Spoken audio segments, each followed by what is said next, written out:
കഴിഞ്ഞ 2-3 വർഷക്കാലമായി ആരോഗ്യ ഇൻഷുറൻസ് എടുക്കുന്നവരുടെ എണ്ണം വളരെ കൂടുതലാണ്. പക്ഷേ അതിൽ 10 മുതൽ 30% ക്ലെയിമുകളും ഇൻഷുറൻസ് കമ്പനി കൊടുക്കാറില്ല. തെറ്റ് ഒരിക്കലും ഇൻഷുറൻസ് കമ്പനിയുടെ ഭാഗത്ത് മാത്രമല്ല. ഒരു ഹെൽത്ത് ഇൻഷുറൻസ് എടുക്കുന്നതിന് മുമ്പായിട്ട് ഒത്തിരി കാര്യങ്ങൾ ചിന്തിക്കേണ്ടതായിട്ടുണ്ട്. നിലവിലുള്ള അസുഖങ്ങൾ ഡിക്ലെയർ ചെയ്യണം. ഏകദേശം 25 ടൈപ്പ് ഓഫ് അസുഖങ്ങൾക്ക് ആദ്യ 2 വർഷക്കാലം ഇൻഷുറൻസ് കിട്ടുകയില്ല. അതുപോലെ പലർക്കും പറ്റുന്ന ഒരു അബദ്ധമാണ് ആരോഗ്യ ഇൻഷുറൻസ് ഓൺലൈൻ വഴി എടുക്കും.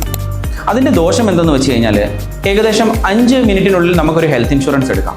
പക്ഷേ നാളെ ഒരു ക്ലെയിം വരുമ്പോൾ ഇതും കൊണ്ട് ഒരു ഉപയോഗവും ഉണ്ടാകില്ല. ഒരു ഇൻഷുറൻസ് ക്ലെയിമുമായി സംബന്ധിക്കുമ്പോൾ ക്ലെയിമുകളുടെ റിജക്ഷൻ വളരെ കൂടുതലായതുകൊണ്ട് ഒരു ബാക്ക് എൻഡ് സപ്പോർട്ട് തീർച്ചയായും വേണം. ഓൺലൈനിൽ എടുക്കുന്ന പോളിസികൾക്ക് ഇത് ലഭിക്കണമെന്നില്ല.